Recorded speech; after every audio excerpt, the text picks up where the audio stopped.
Hi, everybody. Mischa here with Word of the Day, and there it is. Lugubrious. Oh, I love this adjective, lugubrious, and a big shout out to my dear old friend, Dr. Ron Lahavi, for this word because he uses it a lot. But what does it mean? Well, lugubrious means dark, mournful, dismal, but to the point where it's just too much. And you begin to feel, it feels affected. All right, it's the Eeyore effect. Okay, now where does it come from? It comes from Latin meaning to mourn. And when it comes into English in 1596, it comes in the writings of Thomas Nash. And so it is not surprising it is used satirically, usually. When something's called lugubrious, you're saying this mournful, dismal sadness and darkness is too much. Thomas Nash was a wicked, wicked satirist and a playwright and a poet and a pamphleteer. He was part of that whole London theatrical scene with Shakespeare and Chris Marlowe and Ben Jonson and Thomas Dekker. He was part of that whole thing. As a matter of fact, he collaborated as a playwright with these folks.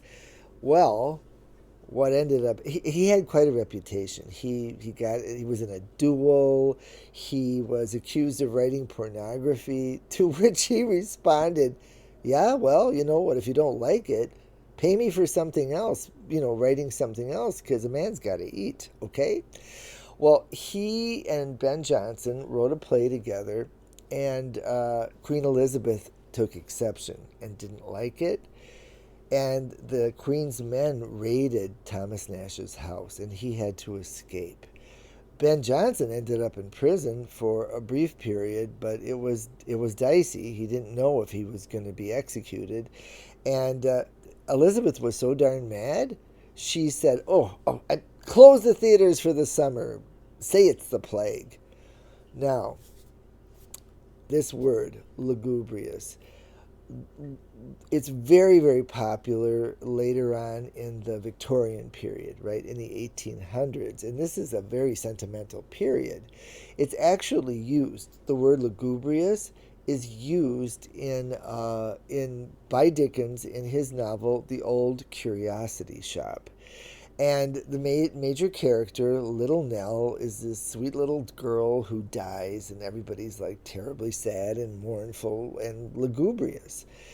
As a matter of fact, I have to admit, I like what Oscar Wilde said about it. He said, one would have to have a heart of stone to read of the death of Little Nell without laughing. Okay, there you go. Well, to use lugubrious today is actually pretty easy. Okay, so here we go. How about this? It was indeed a lugubrious scene when the 22-year-old trophy wife threw herself across the coffin of her 85-year-old groom of 1 month and cried her heart out. That's a lugubrious scene. And if you like this word, even if you don't like this word, use it in the comments, and I want to see what you have to say using this word lugubrious. Sad and dark and mournful, but really, come on. Okay, see you later. Remember, you guys, if you're going to buy books, let's try to support independent booksellers. So, for example, if you were going to buy a book like this, yes, it's The Old Curiosity Shop. I did read it, and it did almost give me a diabetic attack. But still, it's Dickens. And, or how about this? Sort of a cure for Victorian sentimentality. How about this? Oscar Wilde. Now, this book is a modern critical view book, and it's a bit on the academic side, but it's terrific. If you want a book like this, you want to go to independent booksellers. So the link is bookshop.org/shop/word of the day. There you go. I'll see you later.